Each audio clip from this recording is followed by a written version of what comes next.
Hi, everybody, and welcome to another episode of Eating at a Meeting. I'm Tracy Stuckworth, your host, and I am very excited to welcome to the show today, Marion Nestle. She is one of the most respected voices in food policy and nutrition. She's a professor, an author, and an advocate whose groundbreaking work has shaped how we understand the politics behind what we eat. And yes, there are politics behind what we eat. She has written influential books like Food Politics, What to Eat, and her new upcoming release of What to Eat Now, which comes out in November. And she's also got this Let's Ask Marion book that I have. But she works to challenge us to think critically about food industry influence, public health, and our personal collective choices. So welcome to the show, Marion. Oh, glad to be here. And I heard you speak, and I was just telling you this offline. I heard you speak back in 2009 when I went through the Institute for Integrative Nutrition. And you really have stuck through with me through that and talking about, how do we understand nutrition? How do we make America healthy again? Because that's a big thing on in our news feeds these days. What has changed from 2009 and actually from when you began doing this to now? Well, so many more people are interested in these questions. Yeah. And, it's always been a lively topic of conversation. But now we have a government that's talking about the same kind of issues that I talk about. It's kind of amazing. And do you, in a couple of interviews that I've listened to, this, like how we look at the plates that we design. I mean, nothing's really changed, right? In what we think is nutritious. Is that correct? Well, depends on who you're talking about. Yeah. There are people who are really deeply interested in nutrition issues and other people who aren't. And so it just depends. But certainly it's possible now in a way that it really wasn't to the same extent. It's possible now to go to any supermarket in America and choose a healthy diet. It's not that hard to do if you know what you're doing and if you're lucky enough to know how to cook. I highly recommend cooking. It solves a lot of problems. It does. And it helps a lot. But there's a lot of people, the cost of food is right now is going up. Oh, it's shocking. Absolutely shocking. Right. And it's hard I remember being in Atlanta and teaching some cooking classes with the Cook's Warehouse, and just people and people who are on SNAP and going to the farmer's market getting fresh vegetables, they take that home. They don't necessarily know what to do with it, or they have the means to cook that specific food. Mm-hmm. Right. And how do we, with the same topic of MAHA, make America healthy again, how do we do that? What kind of policies do we need in place? Well, first of all, you've got to make sure that people have enough money to buy food. That's the number one thing. If you want poor people to be able to afford to buy food, you make sure they have money. I'm sorry, it's that simple. And we saw that during the pandemic, that when poor people had more money, guess what? They ate better. And then kids. Right. And since those policies have changed, come off since the COVID, a lot of kids are struggling. And now with the changes that were made with the big fat bill, they're going to lose that assistance, even more assistance. Is that correct? Yeah, but not until after the next election. So it won't be this administration's fault then. Visible, but what is visible is what you mentioned, which is the absolutely shocking increase in food prices. So shocking that even I notice it. I don't buy that much and I don't spend that much on food, and I cook. But even I notice it. I'm just astounded by what foods cost. And if you don't have a lot of money, this is a serious problem. Mm-hmm. Yeah.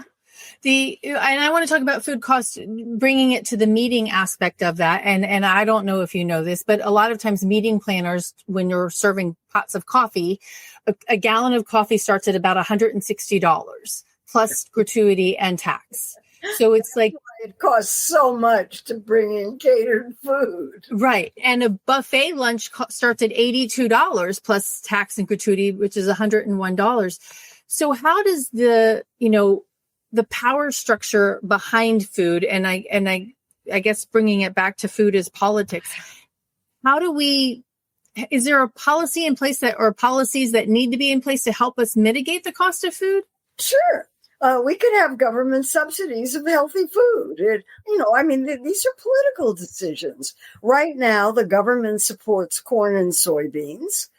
And if you look at the corn supply, nearly half of it goes to feed animals, and the other half goes to fuel automobiles of all stupid things.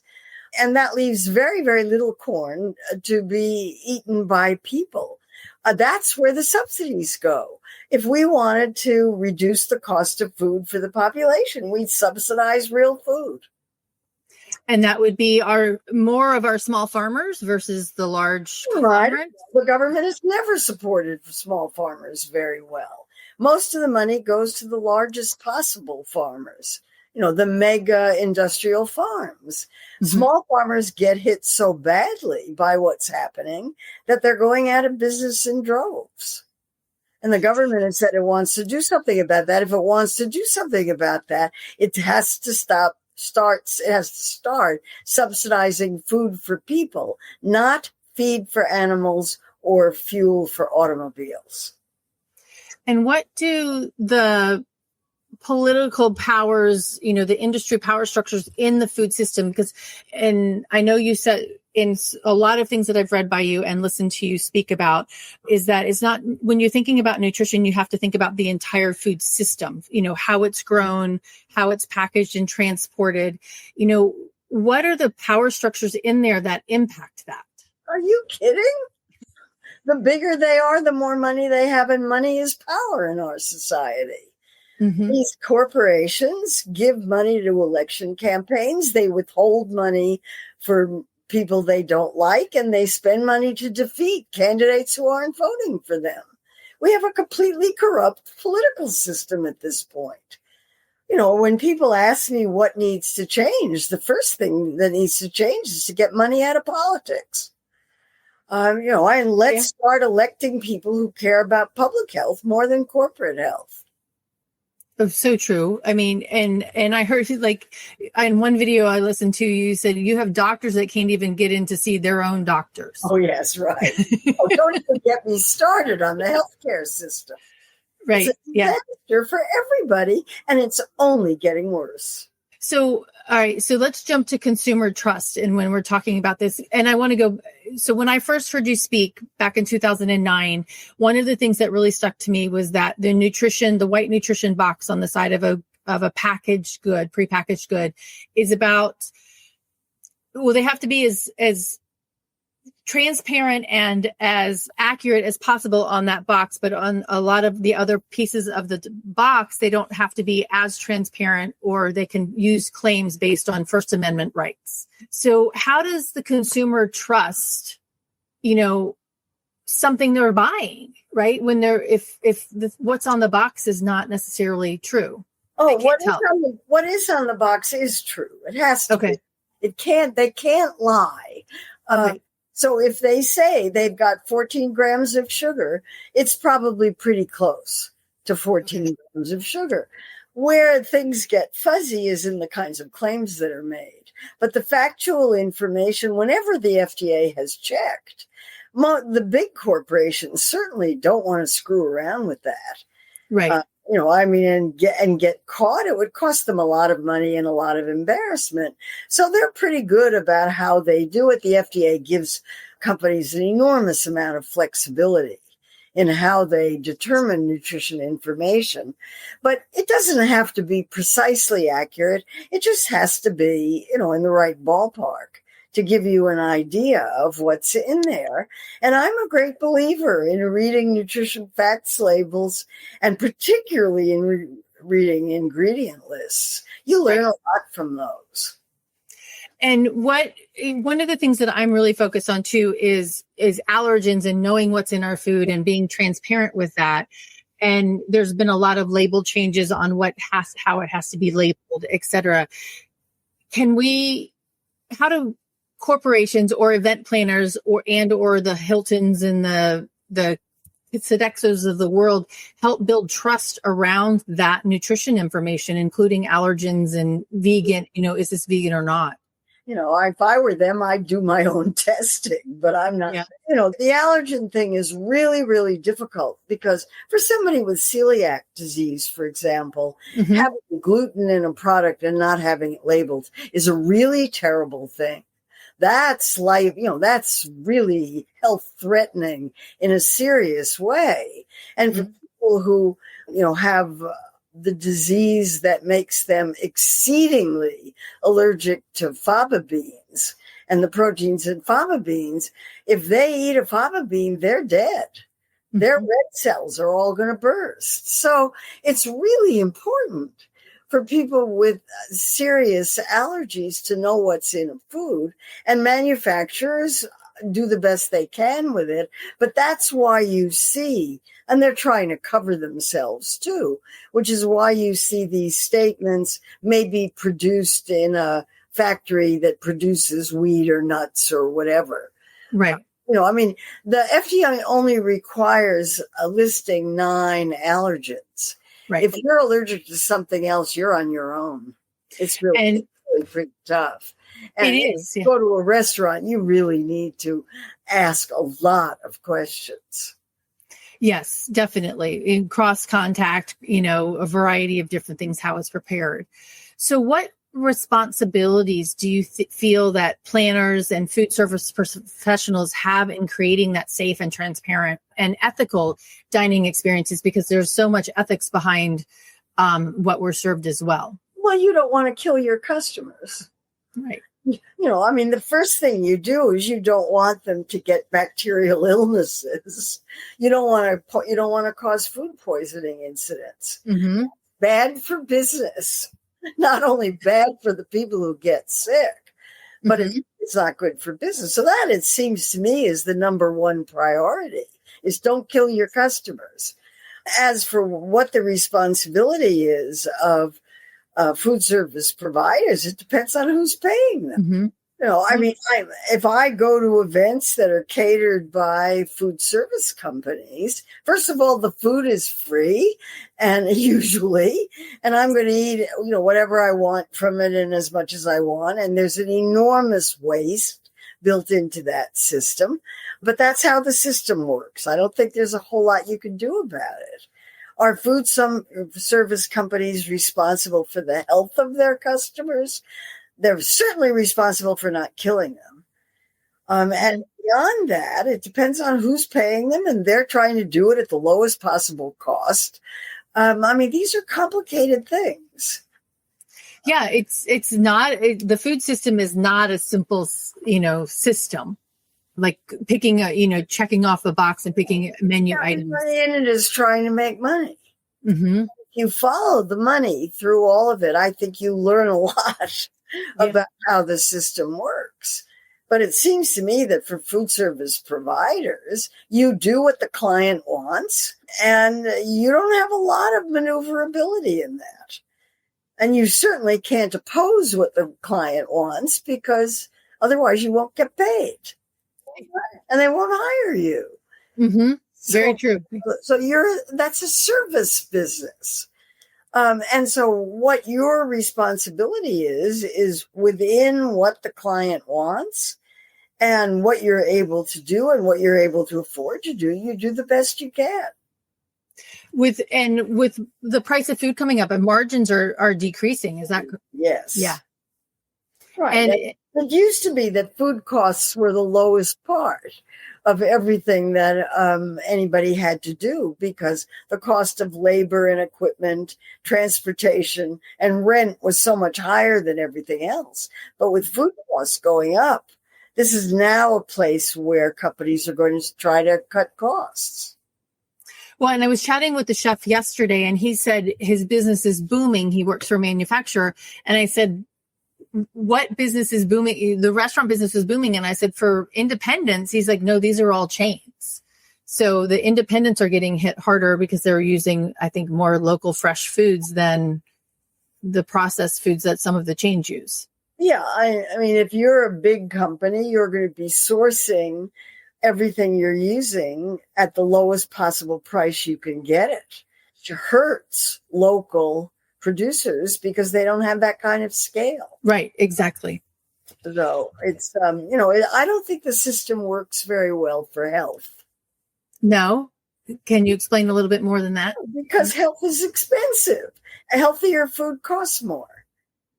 And certainly if it's fresher and it's going to taste better, but that costs more because you have to keep it cold.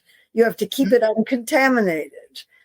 I'm going to keep coming back to that because I think that's the biggest issue in food service, is not killing your customers, not making your customers sick. And I've certainly been to events where there was some product in there that everybody got sick. It's not pleasant. It goes, most of the time it goes away in a couple of days, but some people get really, really, really sick from these things. And you don't want to do that. And you absolutely have to prevent it. Yeah. Now, one of the ways that you describe yourself is an advocate versus an advocate or an activist. In the context of events and hospitality or food service, how can we use food as a form of advocacy and why should we care to do that? Want to do that? You can make healthy foods taste good. That would be a big step forward. You can make sure that there are healthy options at every single thing you're doing. But again, you're constrained by whoever your client is. So the big advocacy issue is to get people who use catering services and use meeting services to do it in a healthy way. That's where the advocacy has to go. And finding them, there are more and more coming out, but still there's some that are stuck with corporate. What did somebody say the other day? It's their corporate standard, right? This is what we do. This is how we do it. And we can't waver from that. Yeah. They can. They just don't want to. Right. Okay. You've often critiqued the entanglements between food industry, government, and science. How do we untangle? Is there a way to untangle it? Is there a move to untangle it? Or is it still going back to we've got to get money out of politics? You've got to get money out of politics. You have to overturn the Supreme Court decision in Citizens United. That really has to be repealed. That allowed unlimited amounts of corporate money into politics, undisclosed. So they don't have to say who's paying for what or how they're doing it. That was a corruption act that really enabled a lot of very serious problems. And, we need a government that's interested in public health. I wish we had one. Right. Yeah. It would be nice. So you've been food labor, or I'm trying to find my next question. The events often generate a lot of surplus food. And going back to, the price of food and things being cut and needs for that, what role do you believe that the events industry can play in supporting food justice? And I was talking to somebody this morning, about food inclusion and doing that as well and giving options. But do you have any other, whether it's through donations, education, or sourcing? Well, there's everybody says, well, whatever's left over should be given to places that distribute free food to the poor. There are, I keep coming back to it, food safety problems about that. But a lot of organizations are doing that and working on it. That seems like a reasonable thing to do if you're doing it. But I worry about giving free food to the poor is unsustainable. Because what if the sources dry up, which is what's happening now, as money has been withdrawn from food banks and food distribution and food assistance in general. These sources are drying up and it's going to be very, very difficult. This is a parallel food system in this country that should disappear instantly and be replaced by giving more money to the poor. That would save everybody a lot of money across the board even though it seems like a lot of money, it would save a lot of money in the long run, and would, and would save these organizations from having to do all this work to try to make up for what the government is not doing.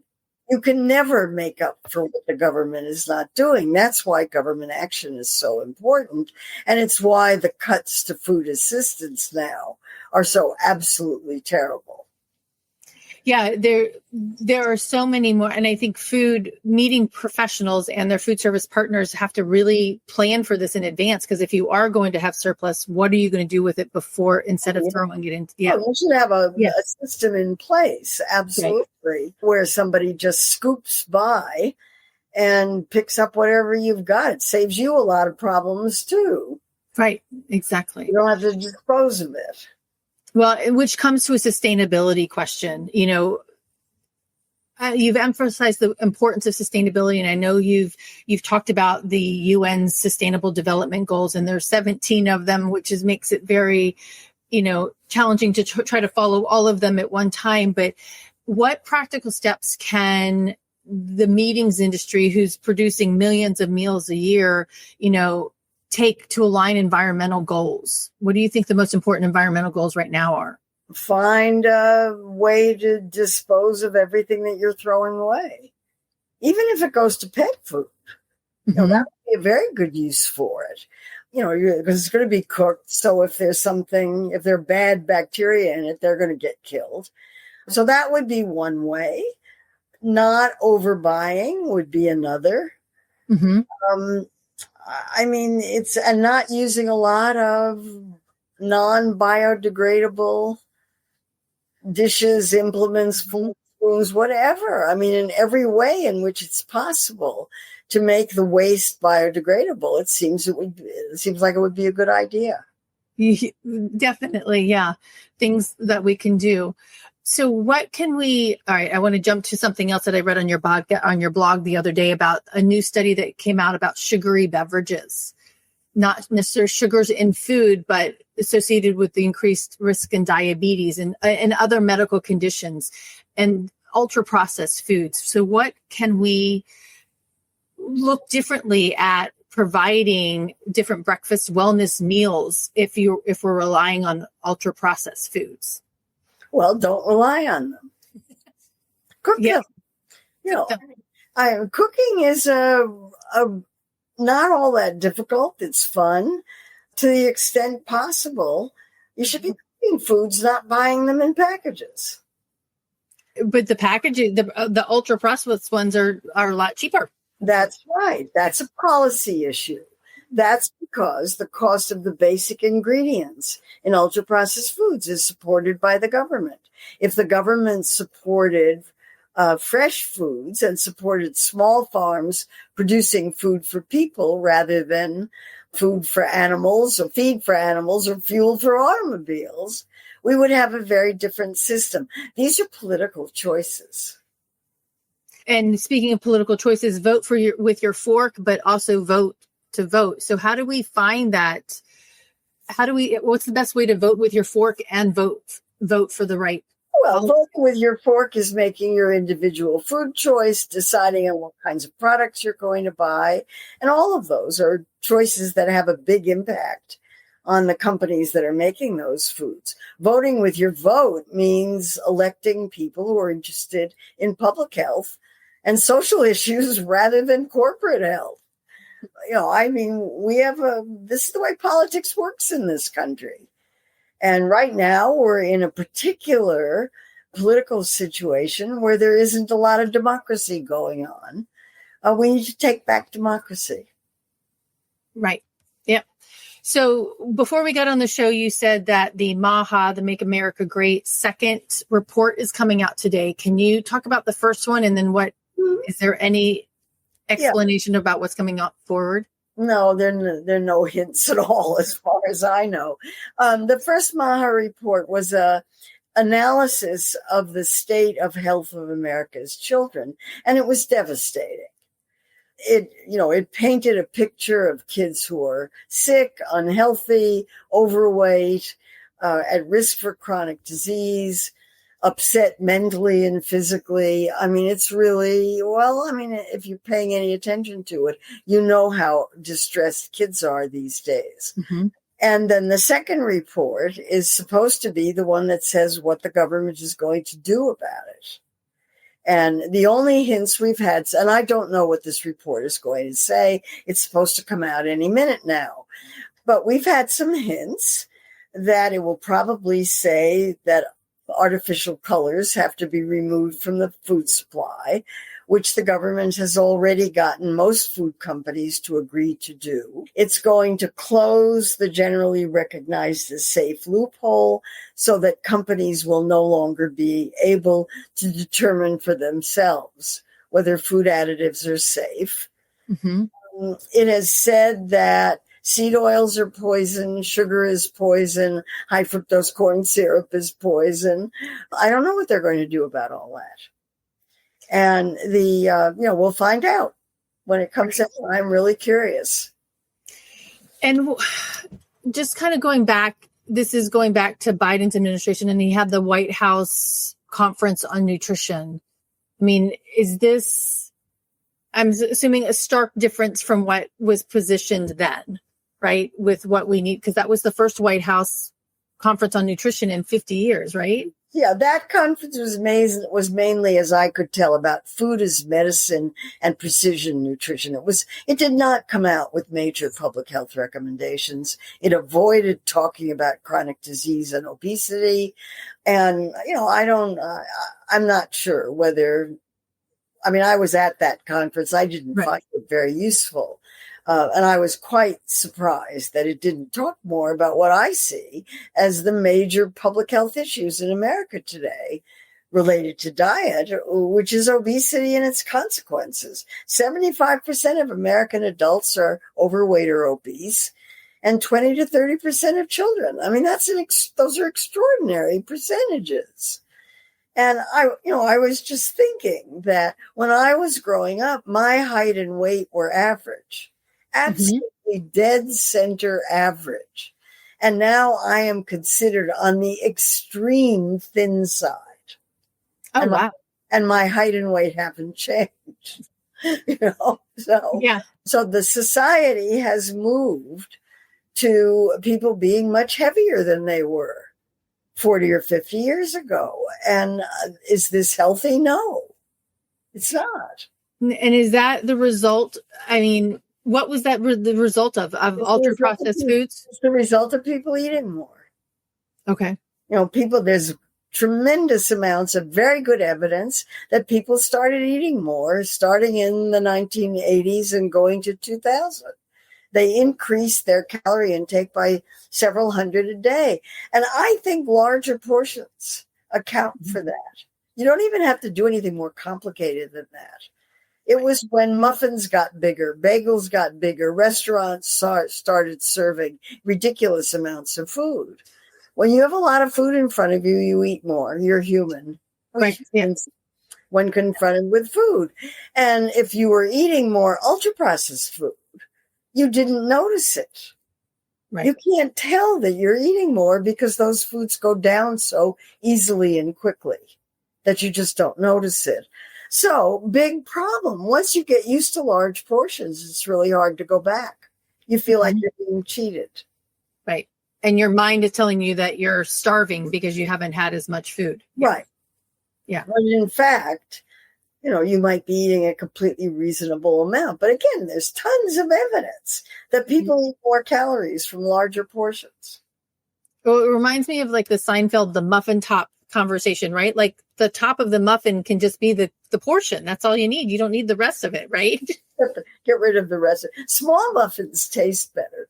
They do. Yeah. And you can just pop them in your mouth. They have a better surface to volume ratio. Right. All right. I have a couple of rapid fire questions that I want to ask you. Okay. What's one food policy you wish everyone understood? I'm sorry. You caught me off guard here. That larger portions have more calories. Okay. Because people don't think about it. Yeah.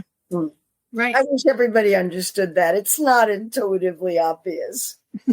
Ultra processed food. And I'm asking you this question because I watched the video. You said, I'm not a proponent of telling you not to eat what I won't eat myself. Because you're like, you don't want to get rid of all ultra processed food. So ultra processed food, occasional convenience or never worth it. If you love them, eat them, just not in large quantities. And what is your favorite snack? Oh, ice cream, always. Yeah. Any particular flavor? I'm a purist. I like vanilla. And I actually like homemade vanilla, which is not ultra processed. That is true. That is true. Okay, so with that, which ties me into your go-to comfort food after a long day. A bowl of ice cream. Ice cream. Okay. If you weren't working I like chips. I like Oreo cookies. I like all those things. I just try not to eat too much of them at any one time. Okay. And that's the thing is like, don't eat them all at once, right? Like don't eat a whole bag of Fig Newtons or whatever. Right? Yeah. If those foods are saying, eat me, and you can't resist, you better not have them in the house. Right. Right. Well, and even like if you're on a road trip and you buy that bag, you're not really looking at the fact that's like 10 portions in one bag, or, you're only supposed to eat 5 chips, right, per serving. Yes, and that's clearly ridiculous. Right. Okay, so if you weren't working in food policy, what would you be doing? I'm retired.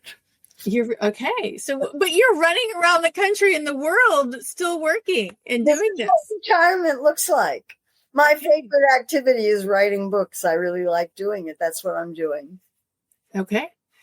And which food trend makes you roll your eyes the most? Protein. Okay, tell me more about that. Well, it's the hot nutrient. Mm-hmm. Everybody thinks they need more protein. And most of us get twice the amount we need already. We don't need any more. Okay, because we get it. It's in fruits and vegetables, or vegetables. No. Okay, so talk your new book, What to Eat Now, right?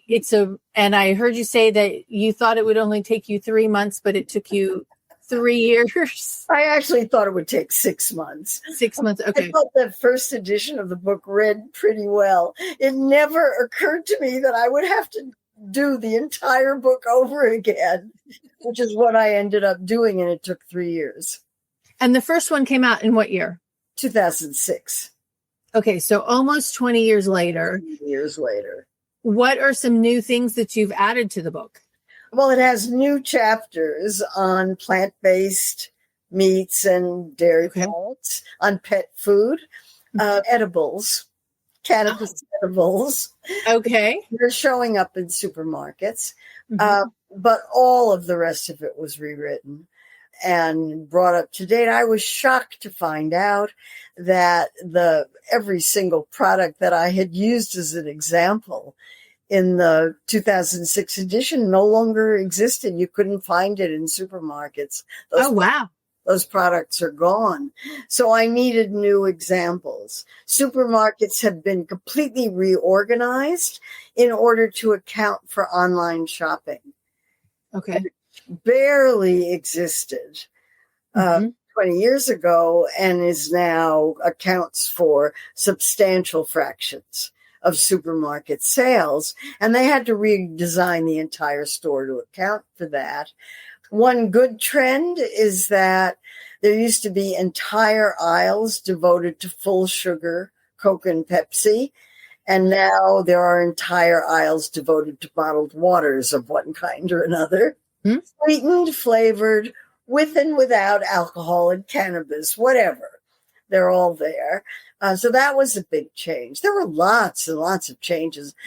Every section of the supermarket presented me with surprises. That's really interesting because we still see the Oreos that we grew up with, but now there's Oreos that are gluten-free and now that we know that Oreos are vegan and 20 different kinds of Oreos. Right, exactly. And 20 different kinds of water or more, right? Oh, many more. And 20 different kinds of Cheerios. Right, exactly.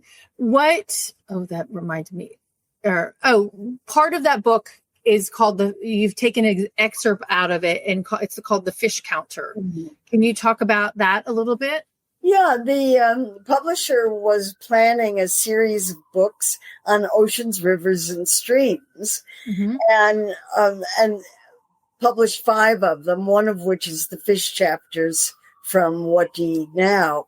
All of the books are based on previous writings of the 5 authors, and mine are too. And again, I was surprised. It worked really well as a separate book. It's a little tiny thing. Mm-hmm. It's more like a pamphlet than anything else, but I think it works really well as a separate book.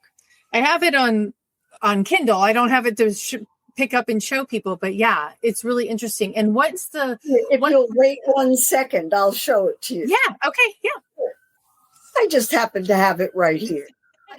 I think it's the cutest thing ever, but look how narrow it is. It's just tiny.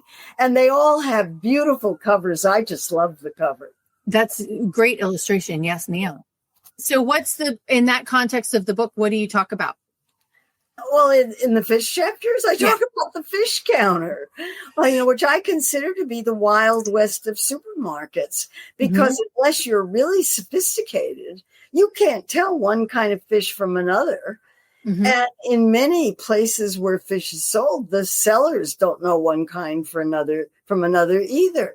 So if you want to know what you're buying, whether it's been previously frozen, mm-hmm. whether it's been dyed, whether it's got additives in it, you're lucky if the place that you buy them labels it appropriately. And, the oceans are fished to the point where there's hardly anything left. So there are big issues about sustainability. There are big issues about fish farming, mm-hmm. where things are farmed, how things are farmed, whether the fish taste is good.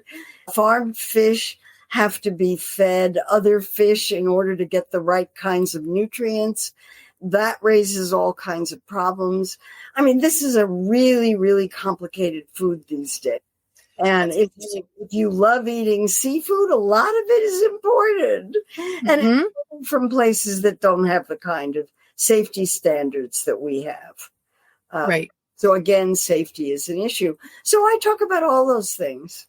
Okay. Well, and on that note, last night I went and bought salmon at Publix, and my mom was like, "Oh, it's really great because it's never been frozen." So I bought the wild, but they had 4 different kinds of farms, and I questioned the fishmonger, if you can call that what his job is at Publix. And he went through a index card box to find me the label to show me when it was caught.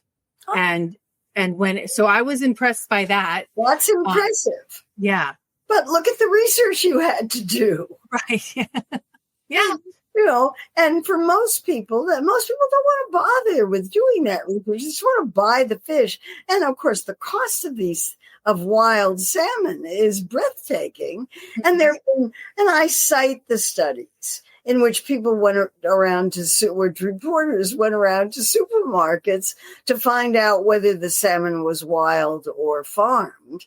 And they found lots of wild fish labeled as wild that was actually farmed and priced 5 times higher, because you can do that. Wild salmon doesn't have the artificial dye in it, whereas farmed salmon does, because nobody would buy farmed salmon if it weren't dyed. Now, are those dyes going to get banned? Are those the same dyes? Not bad dyes. They're antioxidant dyes. They're not terrible. And the astaxanthin industry gum has gone to a lot of trouble to demonstrate that the particular dye that's used is a beneficial antioxidant. Okay. All right. Whatever. Exactly. Dyed. Right. Exactly. And one of my friends that I met recently, she's allergic to red dye. She found out after getting allergy shots. Ooh. And for environmental, and she was taking Benadryl to counteract her allergic reactions, and the red dye was in the Benadryl. Thanks. I know. So yeah, Ooh. I know. And she's 30 something years old. So this is something that came on, later in life, and it's crazy. she may be very fortunate because the Make America Healthy Again is trying to get rid of all of those dyes. Right. Exactly. All right. Well, I so thank you for being on the show with me and completely, I mean, going food service wise versus consumer, but what is one thing that you think we should all pay attention to as far as our nutrition is concerned that, you know, going forward and as meeting planners, like helping our attendees eat safer and healthier? Well, the big issue is calories. Okay. You don't want to overeat calories for the height and weight that you have.